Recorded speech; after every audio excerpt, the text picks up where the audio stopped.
Hey everybody, welcome back to an extra special episode of Drinks with Jack. As you can see, I'm wearing a very special hat here. This came from a content creator on Instagram named Mello Yellow Hero. Basically, he drinks Mello Yellow every single day until he gets a sponsor from Mello Yellow themselves. And for his 400th episode, he did a giveaway. And I won it, and I promised that if I won it, I would make a special episode of Drinks with Jack dedicated to Mello Yellow Hero. So, of course, we got Mello Yellow here.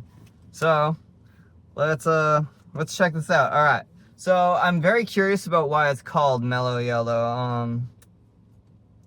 Yeah, I couldn't tell you why it's called that. Maybe it's mellow in some way. Maybe it relates to the Olivia Newton-John song called Have You Never Been Mellow? But that's just speculation. Let me know in the comments why you think it's called Mello Yellow. This has 77 grams of sugar. That's 153% added sugars. That's cool. That's cute.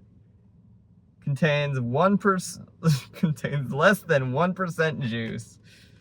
How about that? Well, it's kind of warm here.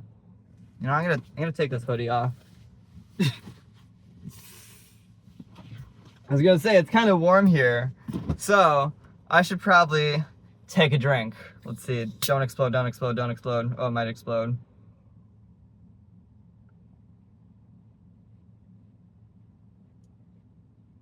Are we good? I got this from Quick Trip, and I totally forgot to mention this. I'm at Burger King right now. Got some food to try from Burger King just to go along with the Mello Yellow, because otherwise, if I just make a video of me drinking this all in one sitting, I'll be up all night. So yeah, we got Burger King, and I feel like if I were to buy Mello Yellow here at Burger King, it would have been cheaper, especially because I could get a free refill. But this looks better visually. Anyway, let's give this a try. Very citrusy. Yeah, that's good. You know, it does taste mellow, and it tastes yellow.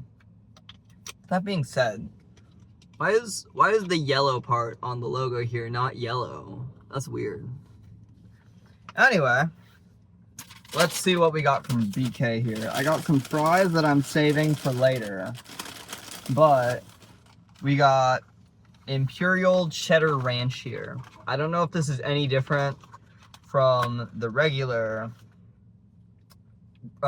cheesy tots they have at Burger King.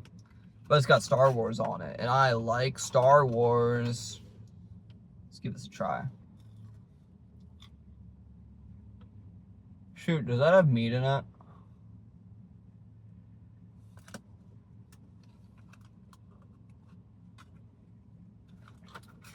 Chad, I'm vegetarian. We'll come back to those off camera. Luckily, I have fries. No, those are good.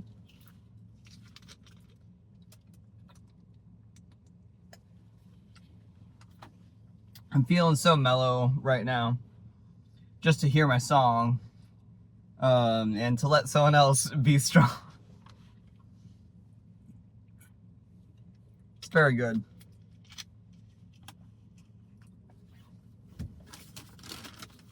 Let's look at these fries. They're a little thicker cut. I dig it. Extra potato-y.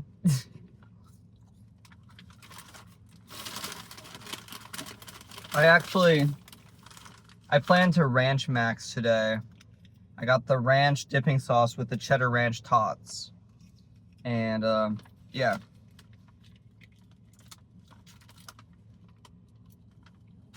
Let's give this a try. Fry in the ranch.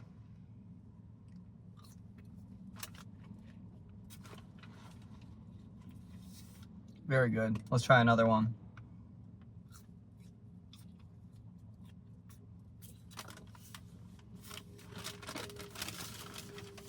So I was pondering over this independent electronica music project called Owl City, and I was thinking about how I originally didn't like his fourth album, Midsummer Station, because you go from this like dreamlike electronic beat in like the first three albums to like more like poppy EDM, and like me and like a lot of other fans, I mean I didn't listen to it when it came out, but me and like plenty of other fans are like, oh, this is a big change, not what we liked Owl City for.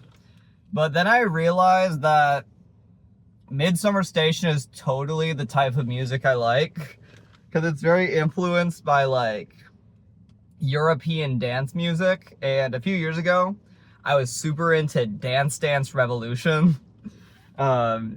I was like obsessed with it, and I was getting into all the Eurodance songs that are in there. Like you got like Butterfly and all that. Like that was totally like I love that aesthetic.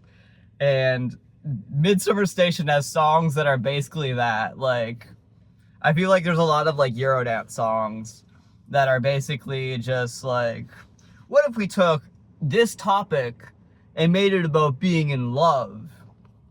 What if we took a butterfly looking for a samurai, but it was about falling in love? Get another drink, it's warm. And like, Midsummer Station has a few songs like that. Like you have what if we took a song about a police chase and make it about falling in love? Or what if we took motorsport, but it was about falling in love? Respectively, Coming After You and Speed of Love. Another fry. I could probably put the AC on or open up a window, but then that's like a lot of background noise. This ranch is really good. Like, this is my first time having ranch, but I imagine that if you went to different places, like some ranch would be better at some places than other places. Like if you went to this one, like if I hypothetically went to this random drive-in restaurant out of town and got some cheese curds, hypothetically got some ranch with it and dipped it in the ranch and was like, this ranch is weak.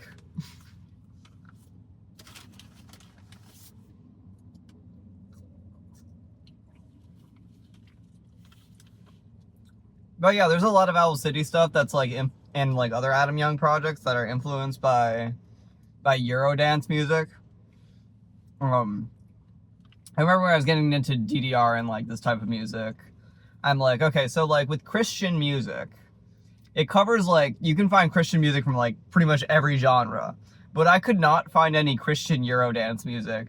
But Galaxies by Owl City, like part of his previous album, All Things Bright and Beautiful, is basically that, except he's American. Because yeah, you take that whole like, what if we use this as an allegory for falling in love, but instead of falling in love, it's having assurance with God. Like it's kind of weird. Like, I guess it's not the best analogy, because with Galaxies, it's a bit more, it does get pretty deep, but like on the surface, it's like, what if we made a song about astronauts, but it was about trusting in God?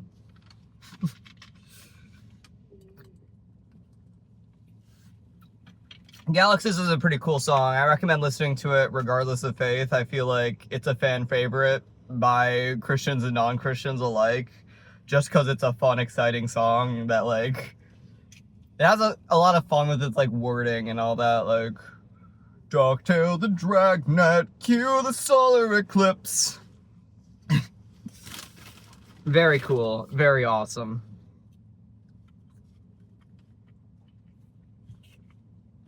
I don't think I've ever talked about the fact that I really like Dance Dance Revolution on Drinks with Jack.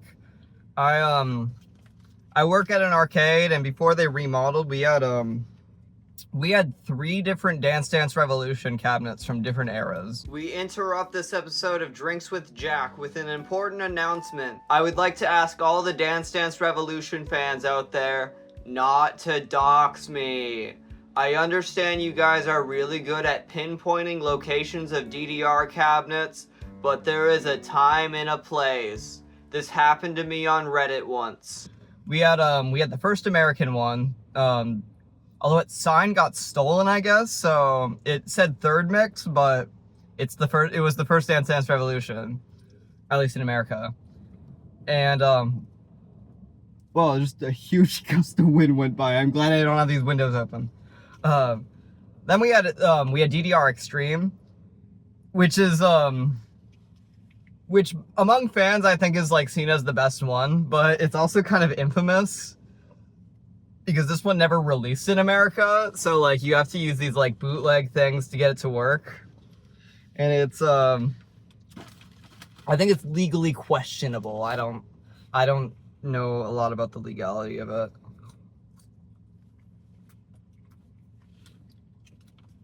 But then they had Supernova 2, which was my personal favorite.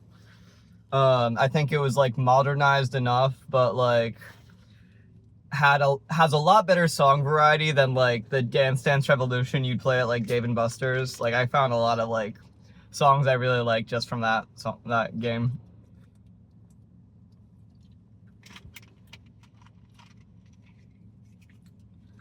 So yeah, if you have a retro Dance Dance Revolution in your area, consider yourself lucky because they are a dying breed.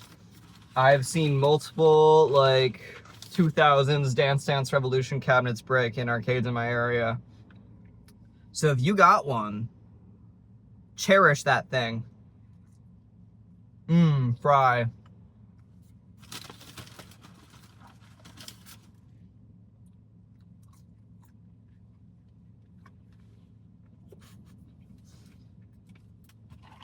I really didn't expect these. I ordered on the app and it said ingredients, cheesy tots. Thank you for this information that I did not know.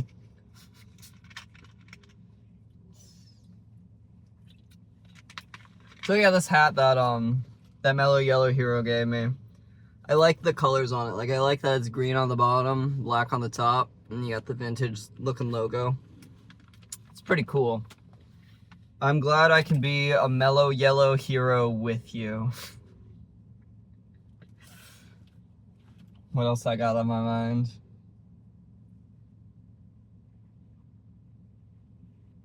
I got nothing. I'm gonna drink Mellow Yellow again.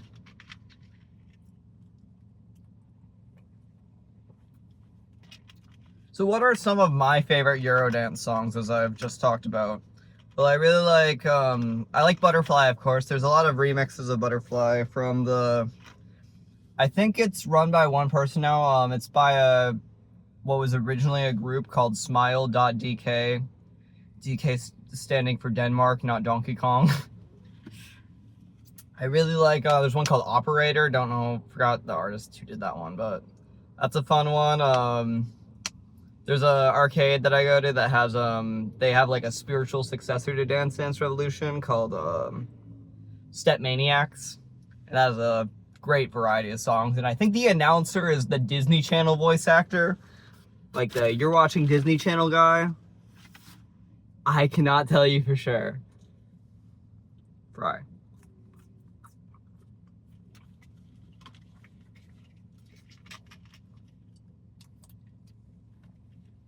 Alright, Jack of the YouTube project Matchingbird, and you're watching Matchingbird.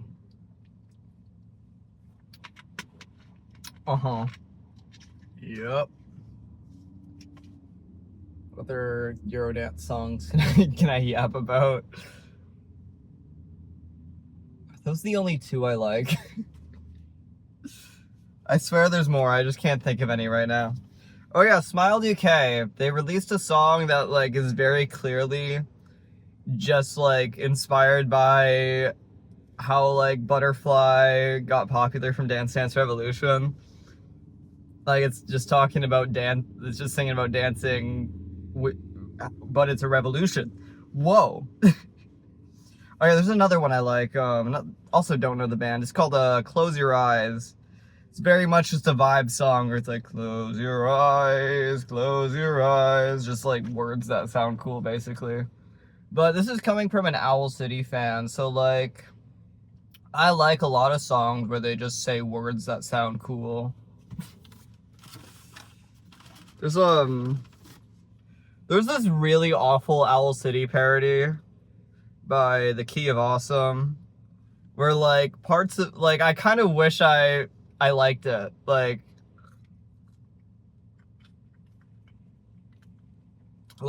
there's like a few jokes that I think are great. Like one of the lines is, "The ocean constellations make me cry." But like then there's other parts where they seem like genuinely angry that someone dared to make music that they don't personally like. Like they seem like genuinely offended. I don't know, man. That video has Vsauce in it. Vsauce makes a cameo in an Owl City Fireflies parody. Another aspect I like about it is like it's clearly trying to sound like a Postal Service song as well, which back when like the Ocean Eyes album, the first album he did with the major label, blew up, he people were saying it was a Postal Service copy. But personally, I think his first album is way more of a Postal Service copy. Like Early Birdie just feels like such great heights too. But yeah, I might have said this take before, but it's like, why do you care? like I don't get like why it's like, oh, this is a ripoff of something else, when like they have enough like substance that's different. Like there's a meme where it's like, holy crap, 2 cakes! Like you're just getting more content of the style you like. Like like it was the same with like the Pokemon Pal World drama. Like they both do their own thing. Like, why do you care that one's similar to the other? What do you owe the billion-dollar company?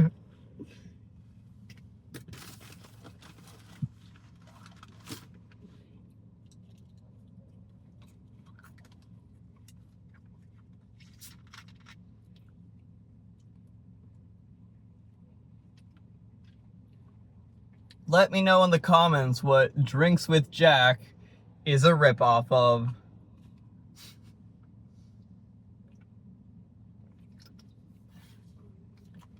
Well, I feel like if I keep drinking Mello Yellow, I'm gonna get sick. So I'm gonna give my final thoughts. It's definitely mellow, and it's definitely yellow. Wait, is that why they call it Mello Yellow? It's yellow, and it's called Mello Yellow. What? Update, the person at BK said that there's no meat in the cheesy ranch tots. So you guys watched me spit in a box for no reason.